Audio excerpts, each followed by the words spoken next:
Yo, Hello. We're about to go live on YouTube. Sorry, a little behind. we already are live on YouTube. Well, it's technical. Well, I don't know how that all works, but it said we weren't. Now we are, but maybe we Okay, were. good. All right. And I was able to record last week's, so that seemed to go well. Good.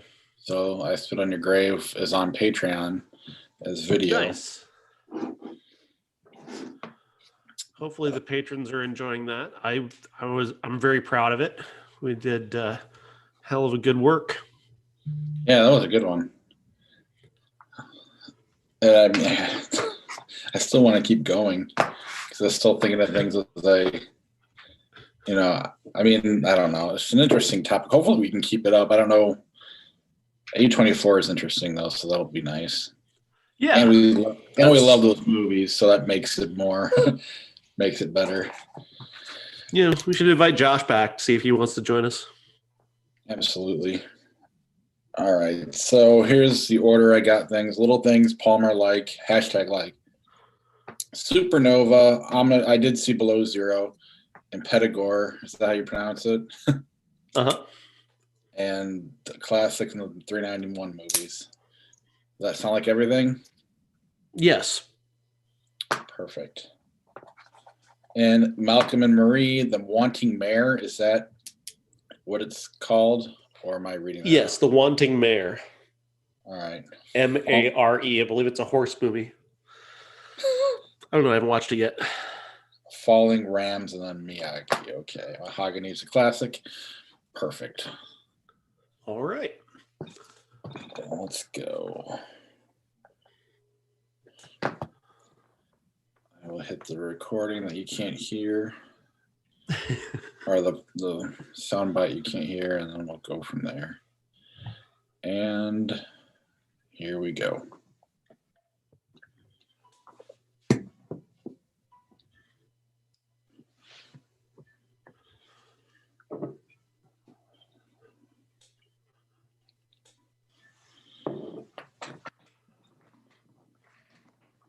Welcome to the Everyone's a Critic movie review podcast. I'm your co-host, Bob Zerl. With me, as always, is professional film critic Sean Patrick. Visit us at IHateCritics.net, Everyone's a Critic Podcast.com, Facebook, Twitter, Instagram. Our handle is CriticsPod. We record live on YouTube on either Sunday mornings or Monday nights or other random days, depending on our health. Right now, it's Monday night. And those videos stay up there if you want to watch them. I spent a lot of time decorating my desk, so please watch them once in a while. What else? We're on Apple Podcasts, Google Podcasts, Spotify, Stitcher, Alexa, all your podcatchers. Subscribe to the show if you listen to us on Apple Podcasts. Rate, review the show. It does help us out. And then, like I mentioned, YouTube, we also have Patreon, patreon.com/criticspod. It's the best way to help support the podcast. We have a new episode out there now, I Spit on Your Grave. Actually, that would have been a really good podcast. Sean's sister, Amy, joined us. And I'm pretty proud of it. I know Sean's proud of it. Amy's definitely going to be back because she had a lot to bring to the conversation. And I don't know. I really enjoyed that discussion and wish we're still going, to be honest with you. So that is. And we've got the next Patreon only episode coming up on February 24th, and it's going to be the top 24 movies of A24. Yes, and we will be recording video and video only on Patreon. Now that I know I could do that, I don't know. I kind of like live on YouTube for the time being, but that might be a place to go with this as well. But that'll be exciting. We will be releasing these episodes to the masses as well a month after the fact. But I'm excited about that one. Hopefully we get another guest on to join us. And then TeePublic, if you want to get our merch at our TeePublic page, go to IHateCritics.net, click on the TeePublic link. You can get yourself a Willem Dafoe's Wiener shirt. We have a lot of other shirts, Batman versus Jesus, Cameron Diaz's shoulder, Lord of the Fitbit. All of them are out there. Going forward, we'll only have Willem Dafoe related merch. He is on our Batman versus Jesus shirt as well. If you're a fan of The Lighthouse, you'll get it. I don't know. I'm proud of that. The more niche, the better, you know? This t-shirt you're wearing is based off a quote from Lars von Trier. So, I mean... Yeah, it's not even our quote. Like, no. Really, the only thing attributed to us is, like, Cameron Diaz's shoulder and Lord of the Fitbit. Even Batman and that versus guy's not Jesus. even on the show anymore. Yeah. Explain that one to my kids. Anyway. But yeah, TeePublic. If you go to that website and search Everyone's a Critic movie review podcast, you'll also find our merch there. But otherwise, IHateCritics.net is the best way to find it. I also want to mention the movie The Last Champion. I did not watch it again this week. I'm going to watch it eventually. I've been so busy at work, it's not even funny, but Patreon supporter Jason Bryan is in it. He's a Hall of Fame wrestling broadcaster. He's been to the Olympics. He's done everything. I mean, he knew Ronda Rousey before Ronda Rousey was anything. He knew all those famous fighters. He's got connections to them and knows them. He was friends with Gerald Briscoe. He's a big deal in the wrestling world, and he's in this movie, The Last Champion, and it looks like a good feel-good movie about a recovering drug addict or alcoholic. Similar to a movie we're going to get to later on, kind of. So, but I just that's out there on Amazon if anybody wants to watch it. He's always plugging our merchandise on his social media, and I greatly appreciate that. I want to make sure I'm at least mentioning The Last Champion as well. It's about amateur wrestling. Let's start the show off. HBO, they decided to have let me share the screen so our live viewers can see. Where is it at before we get going? Here we go. Share. I feel like one time I'm gonna like accidentally put a naked picture of my wife up here or something like that. No. How many of those you got around? Jeez.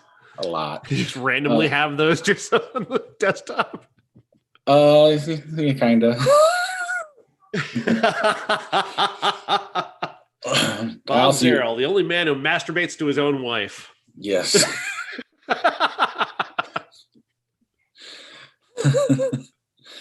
It is strange, isn't it? Anyway. The question is, does your dick get harder than Chinese arithmetic? That's a quote from this movie. Oh my God. The little thing. Yeah, I mean, I'm enjoying the conversation, but I feel like Jared Leto knew it was a bad movie and no one else did. Does that make sense? Anyway, The Little Things, HBO Max. Yes, The Little Things. Denzel Washington stars as a disgraced former LAPD detective who now works as a small town deputy. He's sent back to Los Angeles to recover a piece of evidence from one of his cases and bring it back to his small town. And he gets, while he's there, he gets roped into a case being run by Jimmy, the young detective who replaced him, played by Rami Malek. This case may be related to a case that ended Denzel Washington's character's career. Deakins is his name. Deakins' career ended because of this particular serial killer case in which something happened. But this particular serial killer had a very particular fetish about biting women, which the movie doesn't make very clear, but that is particularly, I guess, a fetish that this particular killer has. And he gets roped back into it. He kind of finds a piece of evidence that everybody else had kind of missed at this particular crime scene, and Rami Malek brings him in, and they become kind of partners, loosely affiliated.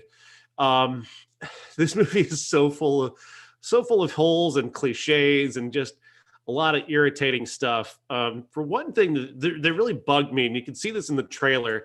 Denzel Washington does this really actorly thing that people don't do in real life, where he starts talking to the victim on the slab. Her corpse is there, and he starts talking to her out loud like no human being does. And one of the things he says to her was that you should have listened to that little feeling in the back of your mind. It's like, it wasn't her fault that she got killed, dude. Like, it's not her fault. Don't blame the victim. which I feel like the movie is doing that. But I feel like that is like a line. These are like lines that, first of all, they don't mean anything. None of what he says here means anything. It doesn't help him figure anything out.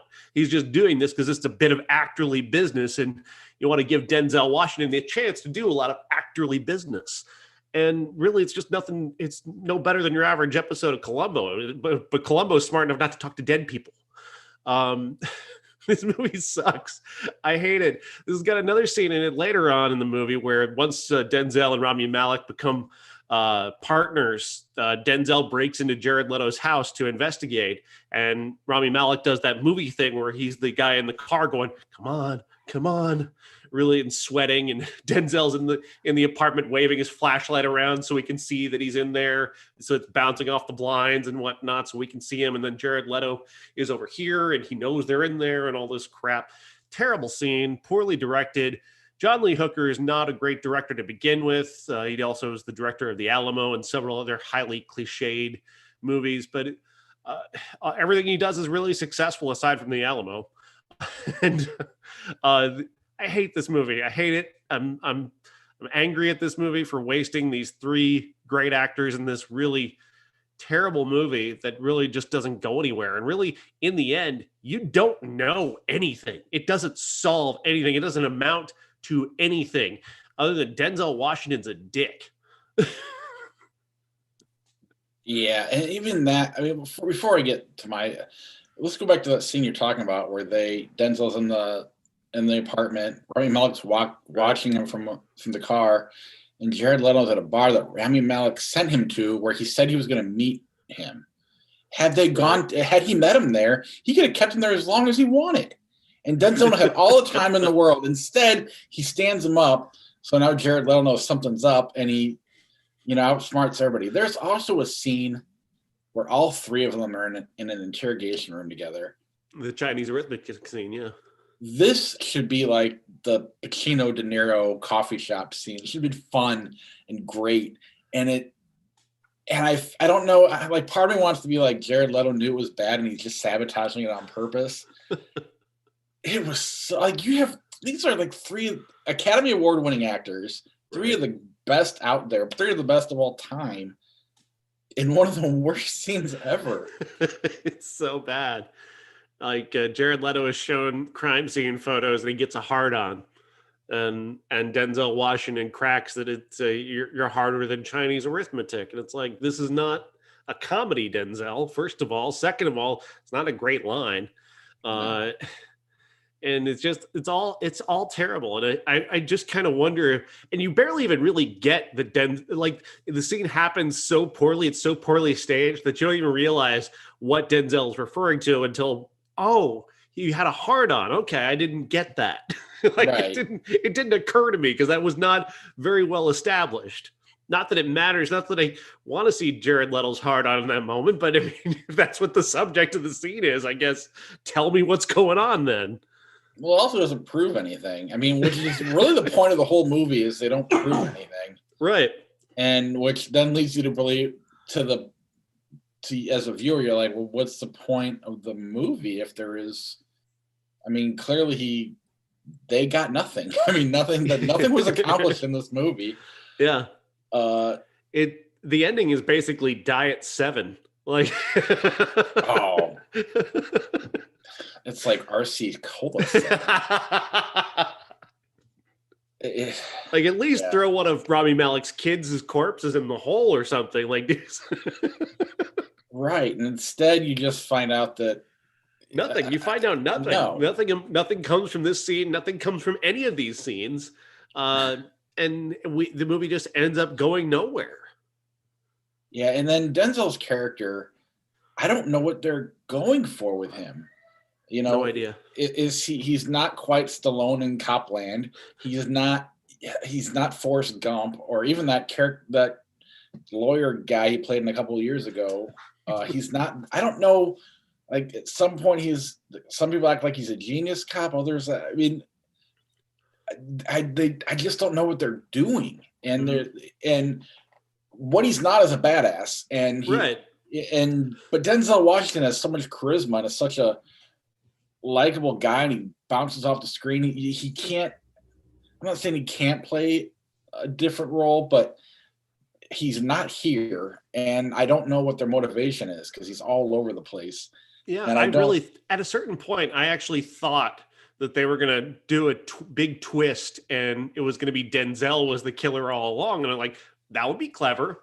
Nah, no, doesn't happen.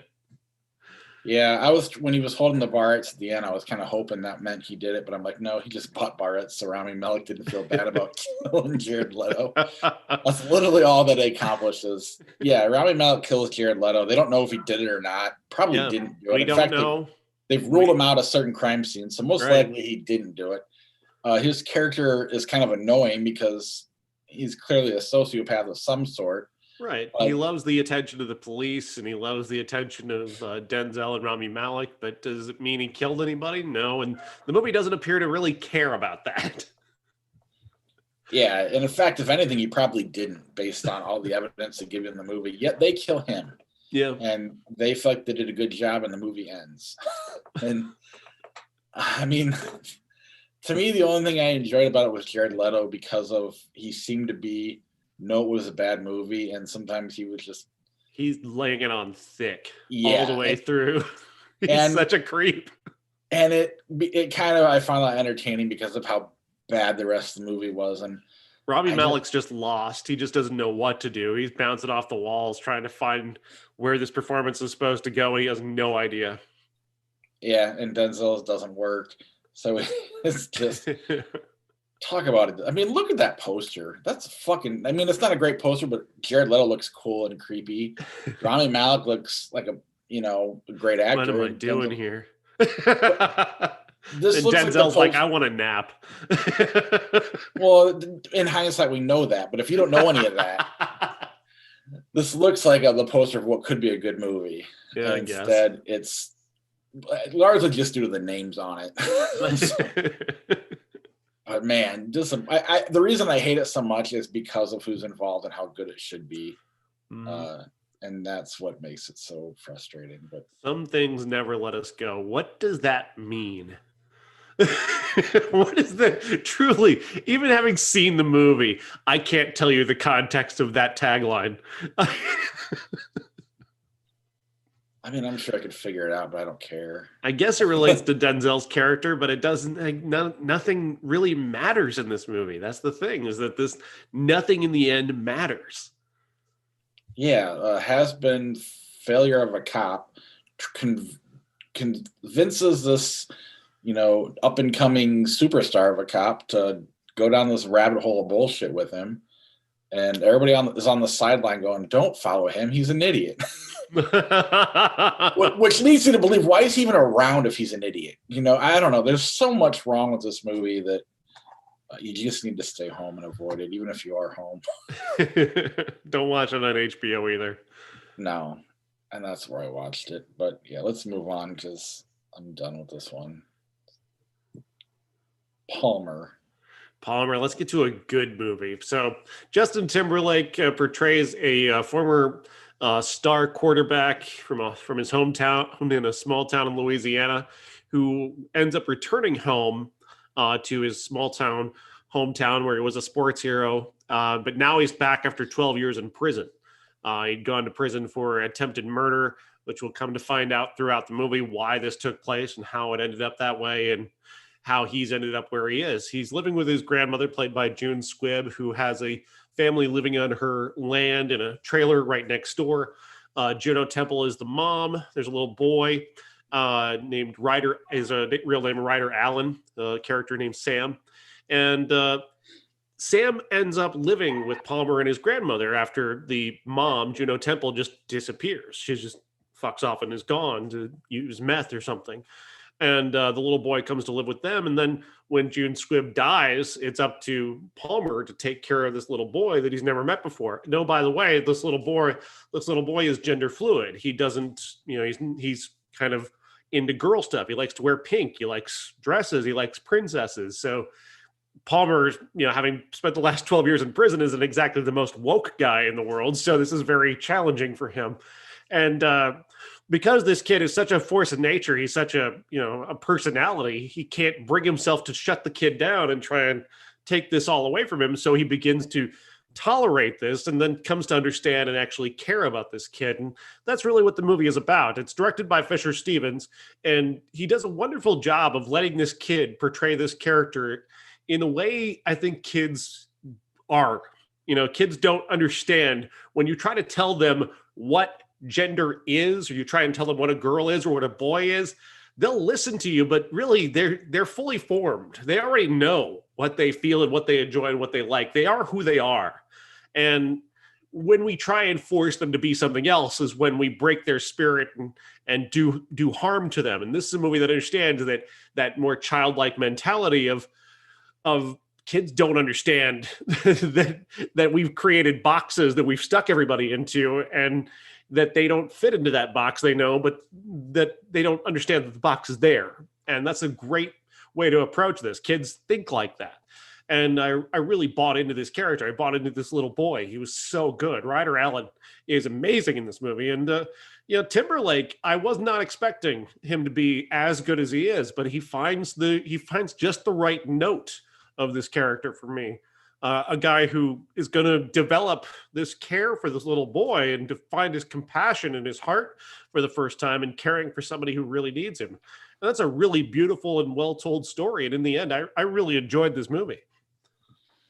It's pretty amazing that, you're talking about one of the biggest stars of our lifetime, especially in the last 20 years, in Justin Timberlake, and how this kid owns this movie. He really does carry it, and not because Timberlake's bad or anything, but you need this kid for everything else to work, and he has to do a good job. And he not only does he do a good job, he does as good a job as you can do in this role. Early on, I struggled with Timberlake only because I feel like he didn't want to say some of the things he was saying, like boys don't play with that. And maybe I'm bringing it to it, but it seemed like it was something hard for him to say as an actor. But once he started to kind of grow with the kid, I think it's almost like the kid carried him through that part of the movie, and then he took off. And once he starts bonding with the kid, Timberlake, in my opinion, is fantastic. Yeah. And it's a frustrating movie. It's a heartbreaking movie. It's in some ways it goes where you want it to go. So, but they give you things. It's kind of like the Royal Rumble last night, where you see like Seth Rollins or Charlotte Flair hanging in there, and you don't know where they're going to go with it, and they go the right direction. It's kind of where you could see them going a little too safe or whatever, and they play with ideas that could kind of ruin the movie, and that I like that, because it does make you on edge, like, don't screw this up, and they don't, and that's kind of what's really cool about it. But more, what's really cool about it's the kid, Ryder, whatever his name is, Ryder Allen. Yeah. He is awesome in this movie, and this June Squibbs, she's better than she usually is in an Adam Sandler movie. Temple's great. The whole thing it's a really good movie, and some of the scenes are just heartbreaking and frustrating. Why he's in jail for reasons that other people could have been involved. Just adults doing things to kids that. Oh yeah. And it's not, you buy into all of it. All of it would be something you could see somebody doing, and it's just frustrating. And I don't know. I thought this was really, really good, and you should see it on Apple TV. But can't recommend it enough. And a great job by Fisher Stevens directing this. He really drew something out of this, and it's nice to say nice things about the guy who played the Indian guy in Short Circuit. It was a different time. Still racist, though. Oh, I know. It was okay to be racist.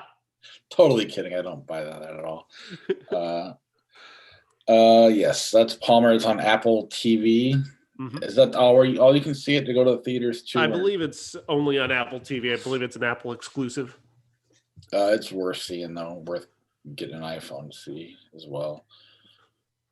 #like. First of all, I don't know if this picture belongs to that movie or not. It does and it doesn't. Like they actually asked me to take this picture out of my review because they don't want this. I don't know how they came about this image, but it actually doesn't belong to this movie for some reason, even though that is the writer director and that is the title. I could not find an image for this. I kept finding a Yeah. documentary called Like about social media. And I mean, I didn't spend a lot of time because I had to hurry, but Right. anyway, this is YouTube. They won't care. So Sarah Rich plays a woman a teenage girl who just a year prior to this story lost her little sister to suicide. She's a year on now. She's still, her and her mom are quite sad. She's kind of leaving behind school and cheerleading and all of her friends and just kind of giving herself over to a life of mostly kind of drinking and being sad until she finally gets it in her head to start looking into her sister's social media. And what she finds is that there was this specific man who was interacting with her sister a lot via several different types of social media. And she decides to try and figure out who this guy was. The guy apparently doesn't know that the sister is dead because when our character, Sarah Rich's character, sends him a message, he responds right away, asking her where she's been all this time. And she uses this to kind of feel him out, figure out who she thinks he is. And when she comes across a guy at a grocery store who uses some of the same phrases as the guy who was on social media, who was talking to her sister, she decides this is the guy. And it's a contractor. This guy who just does random odd jobs, a handyman. And she invites him over to her house to take a look at this bomb shelter that they have. She wants to have it renovated, or she says her mom wants to have it renovated. She lures him down there. She gives him a beer that's spiked with drugs, and then she knocks him out and ties him to a post. And for the next hour or so, she's going to torture him into admitting that he's the one who was who's the one who essentially caused her sister to take her life. The first 2/3 of this movie are really good. Sarah Rich is really incredible in these first two acts. She's given a lot to do. She's got a strong motivation. She's scary. Like, she's willing to go places that are quite extreme to get what she wants. At the same time, she's also being extraordinarily vague because she's kind of thinking she could be. There's that part of her that suspects, what if it's the wrong guy? And so that part of her is kind of nagging at her, but at the same time, she's 80% sure maybe that this is the guy. So she's going to torture him until he admits it. The final act, however, unfortunately, this movie just falls to pieces, and that's a real shame. The movie keeps setting up like it's going to deliver this big gut punch, like it's going to really hit you with something like a twist of some sort that's really going to bring things home, and then it never happens. And the movie just sort of peters out after that. And it's really unfortunate. There's 2/3 of a really good movie, and then that last third is just not there. And I wanted so much more from this because it's really good in those first 2/3. There's a really solid film there. Yeah, it sounds good. I mean, you said something where I'm like, well, if Denzel would thought maybe if what it wasn't this guy. Anyway, immediately I start thinking of Hard Candy. Is there anything comparable to that? Hard Candy better? Hard Candy is probably a better movie because it's got more of a basis in who did what. This movie's more toying with that notion because it wants you to it's using the suspense this movie creates is that you don't really know if this is the actual guy or not.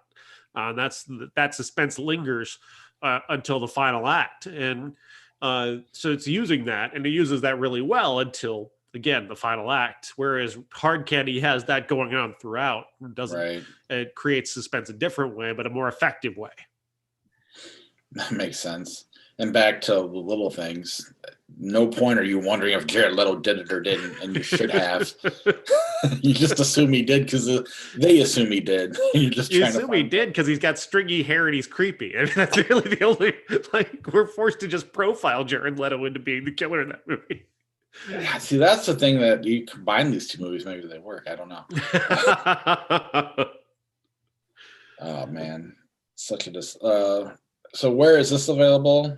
It's available everywhere, anywhere you can rent movies. It's It came out on Blu-ray and DVD last Tuesday, just about a week ago. So yeah, it should be everywhere. Excellent. Supernova. This is in the theaters, correct? Yes, Supernova is a much buzzed about film about two gay men in a long-term relationship played by Colin Firth and Stanley Tucci. They're going on an English countryside vacation for what will apparently be the last time, as Stanley Tucci's character has dementia and is slowly slipping away. So they're going to go visit some of their favorite places and members of their family, and while he still remembers who they are. And along the way, it's going to be revealed that Stanley Tucci is going to end his life, something that he hasn't told Colin Firth about. And Colin Firth discovers this in a very heartbreaking way, and goes about trying to talk him out of it. But this is the thing about Hollywood movies and terminal disease, is that they prefer when you take your own life in the prettiest way imaginable. And I can cite a couple of sources for this. I mean, the movie Blackbird with Susan Sarandon, Me Before You with Sam Claflin, among many others. But at the very least with Blackbird, I got the thrill of watching Susan Sarandon, just kind of scare the shit out of her bratty kids, just turning Mia Wasikowska and Kate Winslet inside out. That was kind of fun. But she's a multimillionaire architect. Her husband is a multimillionaire doctor, and she can die peacefully in her sleep with the easiest drug imaginable. In Me Before You, Sam Claflin's character, he doesn't even have a terminal illness. He's just paralyzed from the neck down, but he has billions of dollars and is able to kill himself in this place in the Alps that'll kill you for you on your behalf for a couple million euros. So he gets to die pretty with a beautiful view with his lovely girlfriend by his side. And here, we've got a musician and a writer who are going, and one of them is going to take his own life in this beautiful English countryside with classical music playing and white linens and a beautiful breeze through the windows. And give me a break. You know what? I can't relate to this. I can't relate to any of this. I can't relate to that because most of us, I would say 99% of us are probably going to die in a fashion that is not going to be dignified. It's not going to be comfortable. It's not going to be pretty. And Hollywood keeps trying to sell us this notion. And it's really just a very upper class notion of suicide and death. And I just don't relate to it. And it feels remote to me. And it takes what could be a very emotional story and makes it even more remote by playing out the same tropes over and over again about happy, rich people who get to die in a fashion that is dignified and pretty and I'll just drift away. Good for you. I'm probably going to die horribly on a street side somewhere.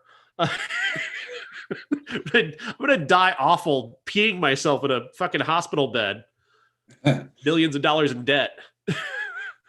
I guess Mark Maron's one of the specialists. He goes, I just hope I die where my last words are like, wait, what?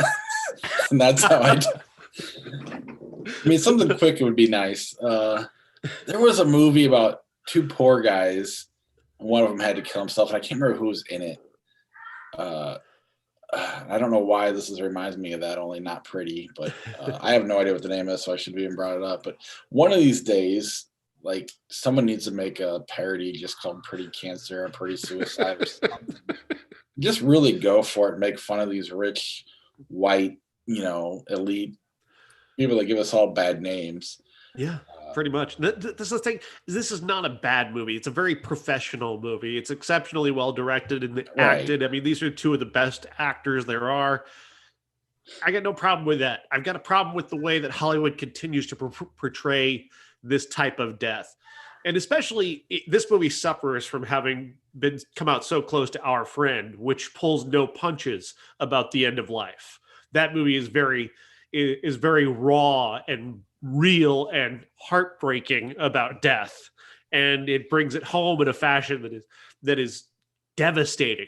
And this movie just does not do that. You don't relate to this, right? And the thing with Our Friends is that they were a well-off family. They were probably rich, but I don't know. They find a way to still make you relate to it. They don't they show you the human side of stuff and all the struggles they have along with that, the death and how horrible it can be. I don't know. They just do a great job of, making you forget about the part you won't relate to, and then you just start watching the movie.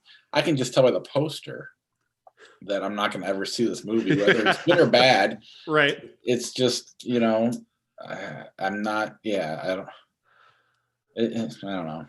Just It's making noise. probably going to get nominated for Oscars because of who they are, and it's unfortunate because I don't think this movie is good enough to deserve that. It's good, don't get me wrong. Like I said, it's all pro level effort, just going into a place that is emotionally remote to me. Yeah. The idea that you can just, if caregiver fatigue is a story that people tell very, like our friend tells that story incredibly well. This treats caregiver fatigue like something that can be easily avoided just by committing pretty suicide. All right, let's move on to the next one.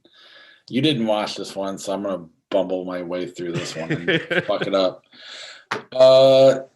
It's a foreign movie on Netflix that has English. It was English dubbed, so it didn't even have.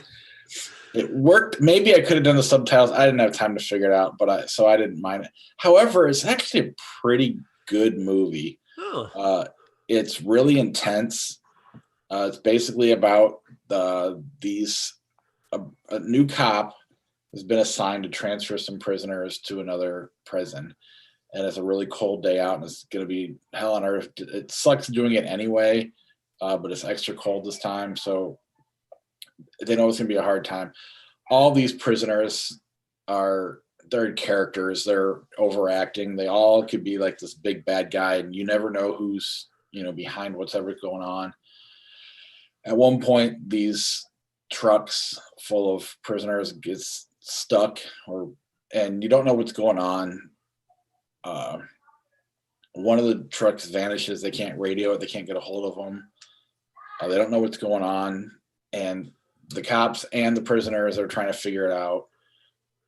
You're sitting there trying to figure out what's going on too, and and with all the bad guys being over the top characters, it kind of makes it a little extra fun. Yeah. Eventually, this voice starts coming through the police scanner, talking to the people in the caravan or whatever, saying that this guy in particular, I need him alive. You got to get him out here. If you don't, you're all going to die. If you do, I'm just going to kill him, and you guys can all go free. All these prisoners can go free. And so now you have the cops and the prisoners trying to work together. It's the guy swallows the key. It's really intense. Again, back to your other movie, #like the last act. While it just doesn't, you kind of don't buy why he does what he does. And that's kind of where it lost me. The intensity, the action, it's all really good. In a lot of ways, I want to compare it to Snowpiercer because I got just a weird, cool movie, and this is kind of a weird, cool movie in a different way. Mm-hmm. But the ending is it kind of loses me because what happened to this guy and who he is, I don't see him releasing a bunch of prisoners into the earth. and for what happened, it's definitely a vengeance story, but it doesn't make the way he goes about it. I just don't buy into it, and that's where it kind of lost me. But it's actually a fairly watchable movie. It's fairly well directed, and the action and the suspense is actually really, really good. So I recommend it. I can't say it's great because the ending does kind of lose me a little bit. But I thought you picked our classic because of this movie, so I just assumed. They do kind of go hand in hand. This is, to me, the closest one to the classic. But I mean, it's worth checking out. Obviously, you don't need to because you see enough movies. Yeah, I'm a little busy. But if anybody's looking for something outside the norm, this is on Netflix. Give it a shot. because I had to work a lot and I tried to watch movies while I was working, this was I couldn't get to this one because Oh, really? it's hard to read and work at the same time. I can listen and then kind of keep an eye on my phone, but I Yeah. can't. I'll lose stuff especially with the classic being a foreign film as well. But Impetigore. Impetigore is written and directed by Joko Anwar, and it's the story of a curse in a village in Indonesia. The curse is left behind. Uh, Basically, babies are born without skin, and will continue to be so unless the original baby that was born without skin is found, brought back, bled, and killed in a fashion that is pretty horrific. Um, Basically, this young girl was removed from the village at the age of 5.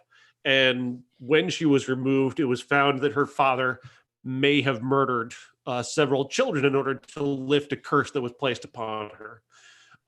Years later, she's found working at a toll booth. This man keeps driving through her toll booth. She's creeped out by him, and he turns out he basically tells her that he knows who she is. He leaves. She looks. He's driven just a little bit up the road. He steps out of his car, goes to his trunk, grabs a sword, and begins walking back to the toll booth. And it's like, this is a great opening. This is really killer opening right here. She's freaking out. She's running away. She does escape that. And she finds that on this guy, the police give her this stuff that the guy had on him, and he had a picture of her family from this tiny village. And she sees that her parents were apparently quite rich because they had a very large house in a very small village. So she thinks, well, maybe there's an inheritance waiting for me in this tiny village. I should go there and see. And when she and her friend go there, they find this village is very hard to get to. They take a bus to the jungle, and then they have to take a horse carriage to get to this tiny village that doesn't have any electricity. And strangely enough, there are no children in town, which is very weird.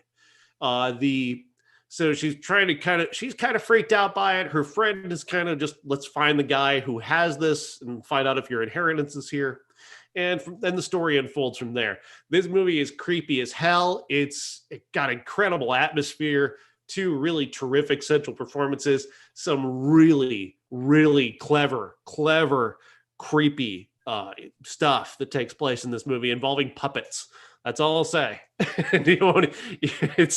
It's creepy in a way that is very inventive. I really, really like this, even as it is. There's some of it that's a little bit not predictable, but kind of cliche in terms of how they figure out the ending. But overall, this movie is so clever, and so, like, you can see from this poster just how exciting this movie is from a visual realm, how weird it is. Joko Anwar's got a very weird sensibility, and I really dig it. This is Indonesia's entry into the Academy Awards, interestingly enough, going for Best Foreign Film. Yeah, they chose this movie, this horror film, because, I mean, even though, horror films have almost seemingly no chance of getting into the Academy Awards, that's how much they believe in this, because it is that well directed. That's awesome. I mean, I see the cliche as well with family can get under your skin as one of the taglines. But the visual is freaking amazing. I can't wait to get to it. I started it and I just knew I wasn't going to have time to really give it the attention I wanted to give it to, but I'm definitely going to, because I love movies like this. And when you think about it, some of the best foreign films of the last 30 years have been great horror movies. Old Boy, it comes to mind right off the bat. I mean, among others, which sucks, and Let the Right One In. All these great movies. So I can't wait to get to this one. That's exciting that they're trying to see if they'll get nominated. But, good for them. They got a lot of confidence in it, and I'm glad they do. And I love this poster. This poster is incredible. I want this on my wall. Yeah, I mean, I could go without the tagline and all the credits. If you just had the poster, the title and the poster, that would be like that. You're right. That's a frameable, light box type of poster you want. Might scare you at night. But. All right, let's move on to our classic. Oh, by the way, that's on Shudder, right now for people who would like to watch that. That is on Shudder. So if you have Shudder, you can watch it right away. Yes, and if you don't, you can rent it, right? Yes. Right. All right. Here's the music for a classic.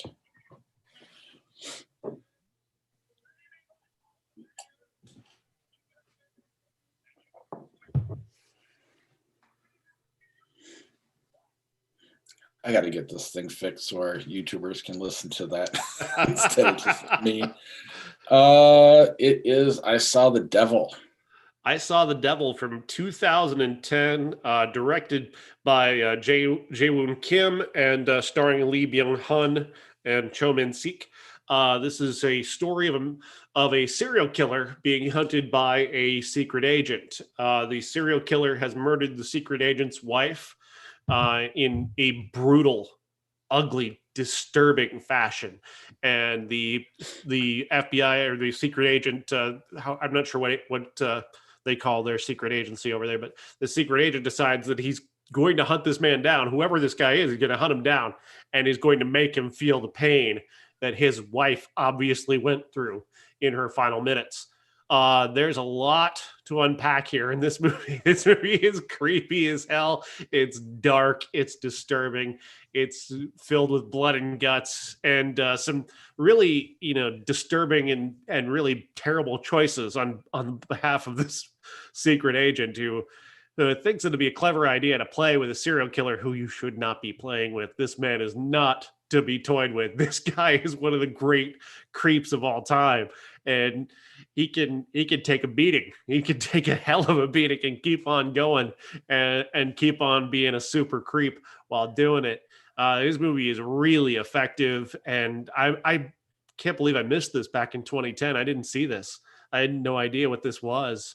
I kind of heard things about it, and I knew Hyung from obviously he goes on to be in the Fast and the Furious movies, but I didn't really know anything about this movie until this week, and just wow, what a movie!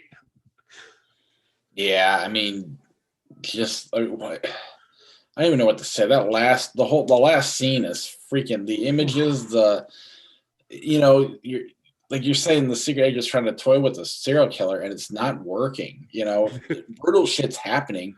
But it's not, he's getting in his head, or the serial killer is getting in the secret agent's head. And it's just so much going on here. Again, you go back to little things, and you're like, what the fuck? The characters are so complicated. Why would you make a movie that's trying to be all clever and whatnot and get rid of all the complication? Yeah. That's what you need to make these movies work. And it's really impressive what they do here, and what they have to deal with, what the secret agent has to deal with, and what he does wrong, and why, basically he's capturing the serial killer, torturing him a little bit, letting him go, and capturing him again and letting him go, and I don't know. You have to see it. I don't want to say too much. Right. But that final scene where he finally just kind of goes for it, I'm like, oh my, I mean, that's so, man, it was, I don't know what to say. Yeah, I don't want to give anything away either, but it's just filled with really, really clever stuff and really scary and disturbing stuff. And the serial killer performance here is just off the charts. This guy is incredible. Oh man, the places he goes and the things he's willing to do, and he's never. I mean, he's always a creep. Like he's never cool. He's never a cool serial killer at all. He's always a fucking creep, and he's always the worst creep. He is the worst person. And there's this amazing scene where he's been let go for the first time, and he grabs a cab, and he just happens to grab a cab that has been stolen by a couple of guys who are looking to kill somebody. And it is darkly hilarious and disturbing and violent and just an absolutely fucked up brilliant scene. It really is. I couldn't believe the audacity. Just to put that in the movie was audacious, and the way it plays out is fantastic. Yeah, it's an amazing title. And you look back at the great movies, especially intense thrillers like this, and it really comes down to the bad guy. Anton Sugar, even Heath Ledger's Joker.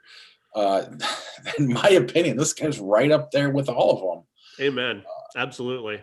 I don't know how I missed it either. I could definitely see. I mean, a U.S. version totally, getting rid of all the complication. I mean, basically the little things, or just a half-ass remake of it. But I'm glad that hasn't yet. But I'm amazed it hasn't been remade yet. Yeah. It's long, but it doesn't feel long. No, because it's got so many twists and turns to it, and it's so fucked up. You find out one of the characters has died just from him, the bad guy, just walking out of a room, taking his gloves off. It's like, oh shit, what the fuck did he just do? You're just left to imagine the horrors that he's just enacted in the other room. Yeah, the stylized violence in these movies, I mean, in some ways they're responsible for Eli Roth, but in other ways the way they do it, even like movies like Audition and even Old Boy, I mean, I don't know, it just, there's a substance to it that's lacking in the American version of these movies. This is an action movie, really, more than anything else, which is what's crazy about it too. It's not a horror movie; it's like an action, intense thriller. But the violence is so well portrayed, and I've long had this like horrific fear of having that tendon in the back of your foot, right above your heel. It's like I've always had this horrific fear of that getting cut. And that happens in this movie, and I just about threw up. And it happens in Hostel, and I think Tarantino even does it in like one of the Kill Bills. This is so much, even better than Tarantino's version. What they do in this is so fucked up. Well, because he has to cut it. Like, yes. It's not even just it's not a slice. He's got to like cut it. It's so awful. Yeah, like what they do in Hostel is clearly just a prop. I mean, obviously this is too, but this looks like real, like they really did it. Obviously they didn't, but he just looks at this nurse and goes, "Wait here. He's going to need to be treated." Like, what? No, just kill him. There are so many movies too that I know I've missed. It's just time. And now we were talking about getting Cronenberg movies. We need to get caught up on those. And it's like we need to find more Korean horror movies as well. But and it's 2.5 hours long, and it is so intense and action packed, and that it just flies right by. I mean, this is really, for those of you who hate reading, a movie like this is perfect because honestly, you could turn the subtitles off and know what the fuck's going on. Yeah. I mean, I would recommend leaving them on because you'll get even more out of it. But it's that good, and it was it saved the weekend. Yeah, really takes the bad taste of the little things out and just kind of makes you forget that movie even exists. Yeah, really, everybody should see this after watching The Little Things. Here's what a real movie looks like. Yeah, go check out I Saw the Devil if you haven't already. It's worth it. All right, let's move on to 1991. Queen's Logic. Boys, this movie sucks. I hate this movie so much. This is like every 80s New York character brought into one movie. and just every 80s New York cliche. It's the worst like cartoon sitcom version of New York.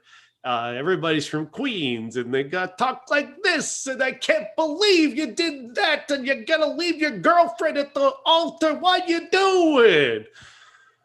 Oh, Kevin Bacon, Joe Mantegna at his most obnoxious. Just were you doing Joe Mantegna there? Yeah, actually, that's what it sounded like. I mean, I could be doing any character in this movie because they're all trying to do that. Aside from Malkovich, who plays like a blue collared gay guy. So yeah, I don't know why Jamie Lee Curtis is in this movie. She shows up about, I don't know, an hour into the movie. She hangs out with Mantegna, dances with him, and she's gone. It does not matter in any way. Kevin Bacon is pretty much superfluous as well. The real stars are actually Mantegna and Ken Olin, who plays an artist who's getting married, and all his friends are coming back to New York for his wedding, but he might not get married because he's got cold feet. Who knows? I hate this movie. It's so bad. It's just borderline unwatchable. I mean, I'm concerned that we still have these. We're 2 years into the 90s, and we're still getting 80s movies.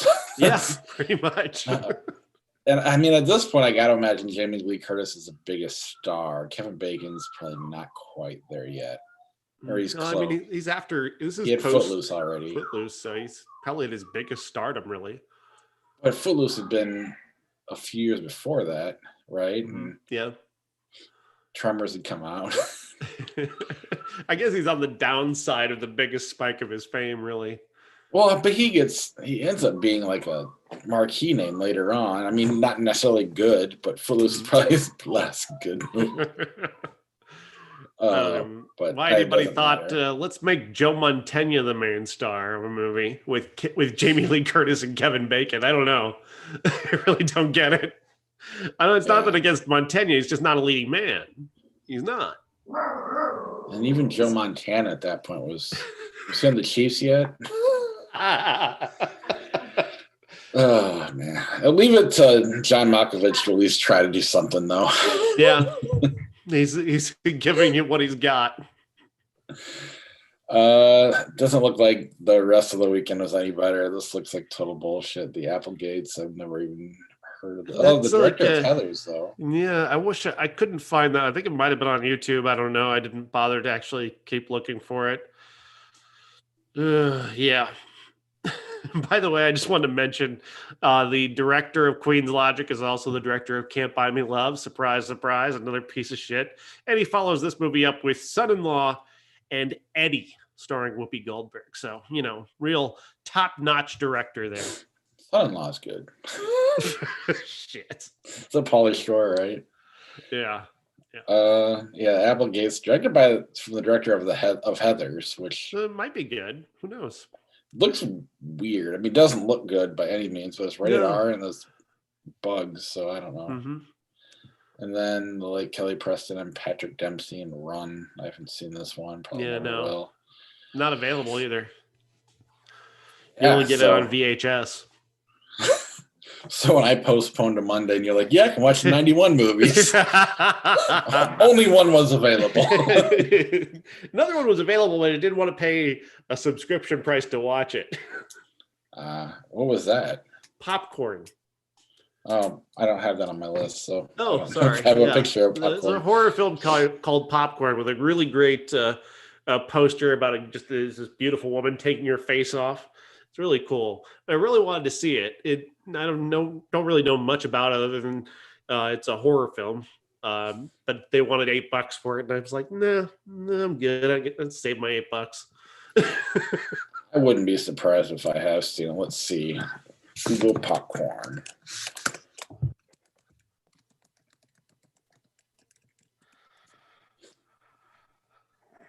Oh, yeah, I've seen that poster. Never seen the movie though. Yeah. Cool poster though, right? Yeah, I suppose I should have screen shared when I did that. That would have made sense. Yeah. Neat. I don't even know where I'm at. There we go. There you go. Awesome. Yes. Like, see, look at that picture there too. The picture of the dude. Like, I want to see that. That looks awesome. He looks like Frankenstein Unbound. You didn't like that though. The movie's terrible, but it was watchable as hell. I thought it was fun. I mean, it was terrible fun, but fun. Yeah, that looks kind of awesome, actually. Let's see what it's about. A master of disguise, deranged killer beans killing off the college students who are organizing a horror movie marathon at a pain-in theater. Huh. And Dee Wallace is in it, so there you go. Yeah, she never does bad movies. Or she does nothing but bad movies. Cujo was good. I don't hate Lords of Salem, but next week we've got Malcolm and Marie, The Wanting Mare, as Sean called it, a horse movie. Falling Rams, and the documentary More Than Miyagi, which looks interesting, about Mr. Pat Miyagi, Morita. Pat Morita. Our classic is Mahogany, starring Diana Ross and Billy D. Williams. Is that correct? Mm-hmm. And Available for free on YouTube. Excellent. Hopefully they'll remember to put a link up on Facebook so you can watch it with us. 1991, Michael Dudikoff is back in American Ninja 4. Again, 80s movies in the 90s. Yeah. Goodfellas came out. Stop it.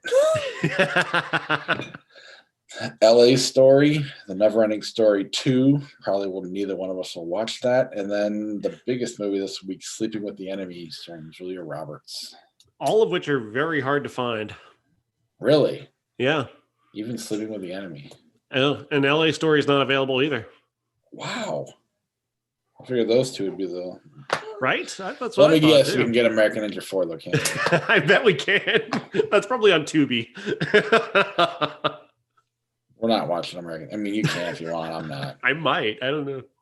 We'll see. But before I let you go, I want to remind you to go to patreon.com/criticspod to help support the podcast. It's the best way to do it. We're like I said, there's the I Spit on Your Grave episode that's out there now, exclusive video version of that as well. That'll never be released to the public. And next month we're doing the A24 episode. So look for that. We're going to try to do one a month from here on out. The top 24 of A24. Yes.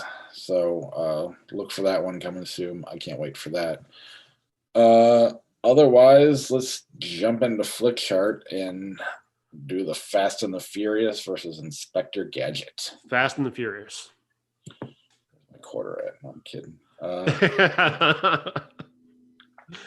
don't know the stories of a sex surrogate. I don't know that one.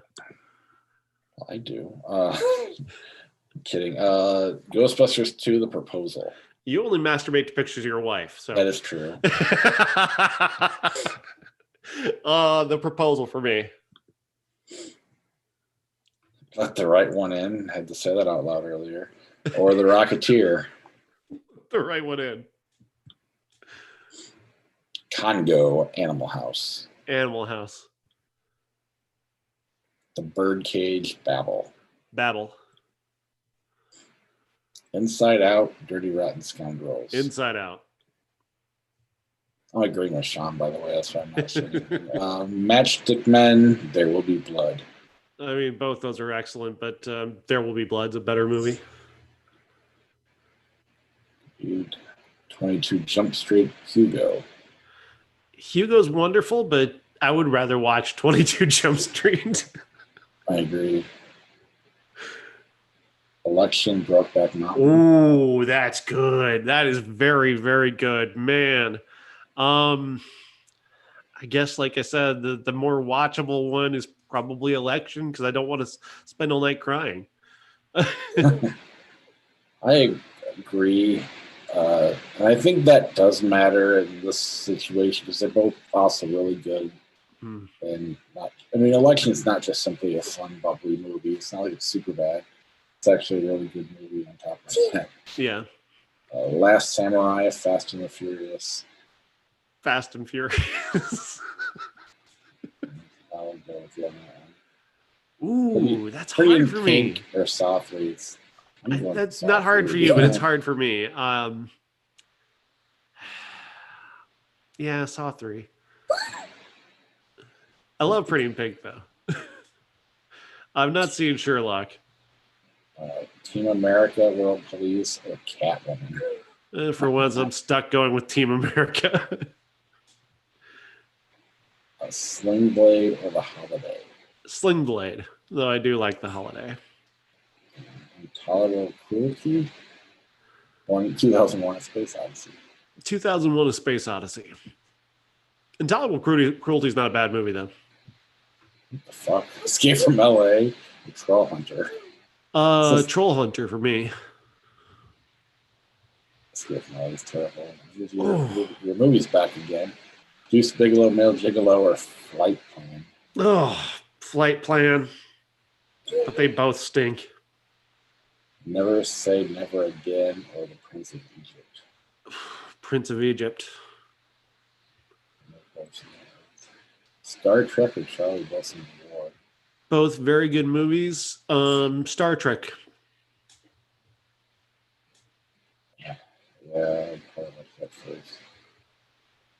Night at the Museum, Battle of the Smithsonian, or D2 The Mighty Ducks?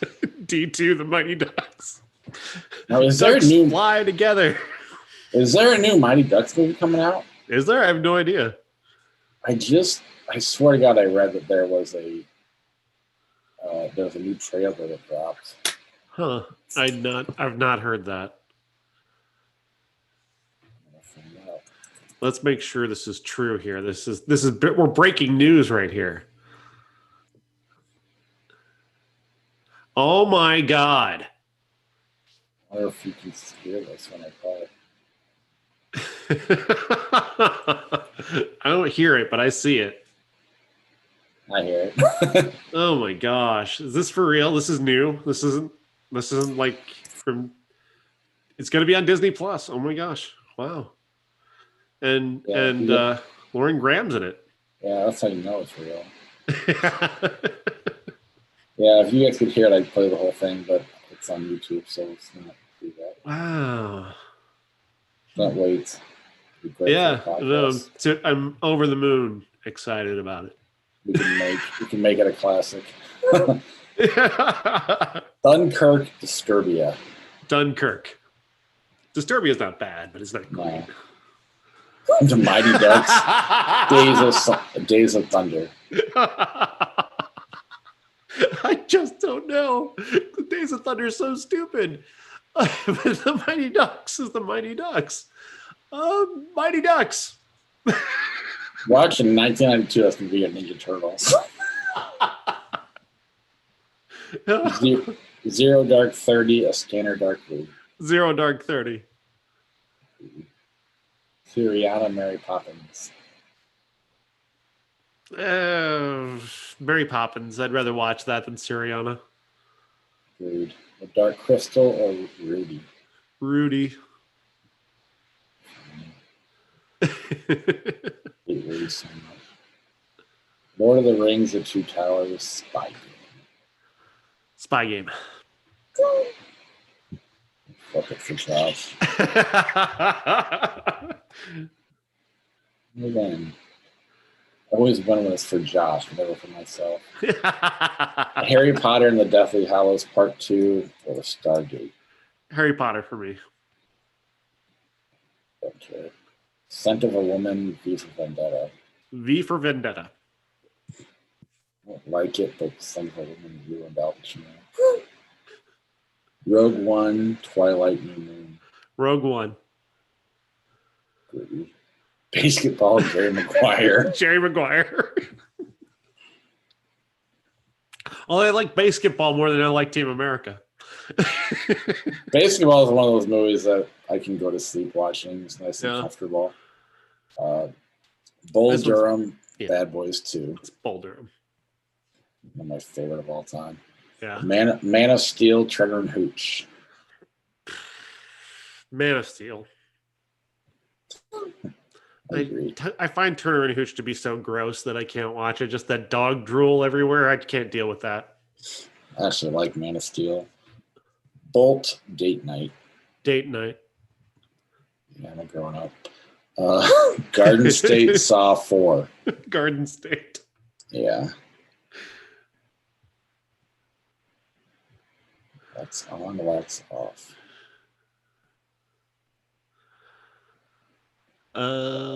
Naked Gun, 33 1/3.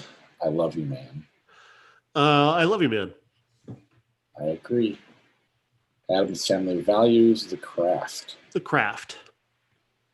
Yes. Serendipity, The Time Machine. Congratulations, Josh. You win this round. Serendipity. Captain Marvel, 500 Days of Summer. Ooh, man, I love Captain Marvel, but 500 Days of Summer is my movie. Yeah, I was disappointed in Captain Marvel. Iron Man 3, Tomorrow Never Dies. Iron Man 3.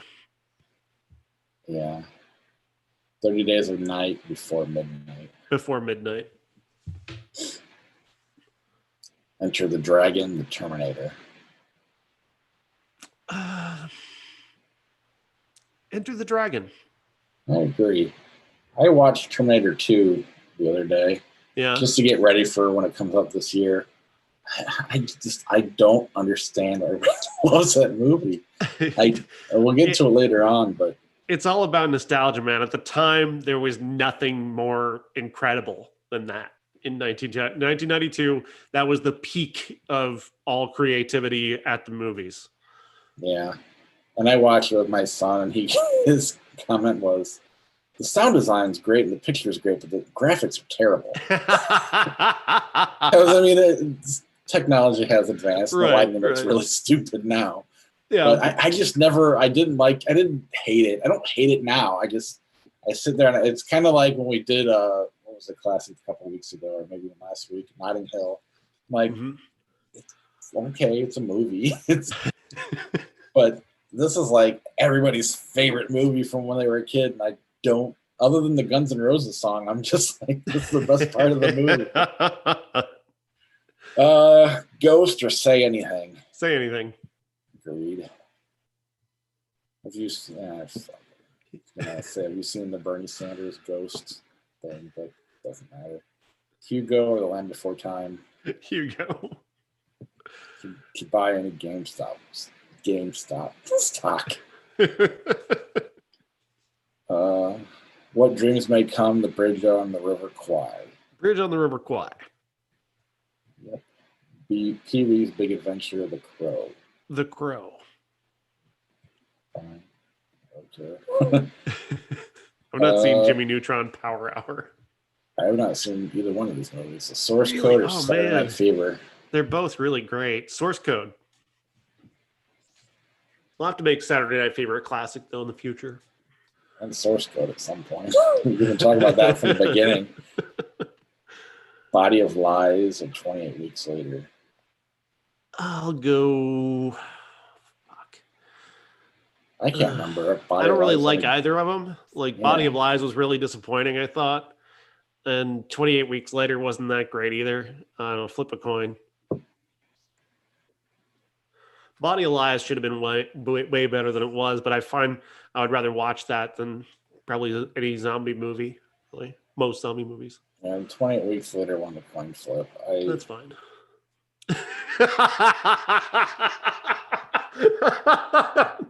Which sleeping pill do you prefer? Yeah. This is a great ending to the YouTube video. For the podcast listeners, Empire of the Sun or Gandhi.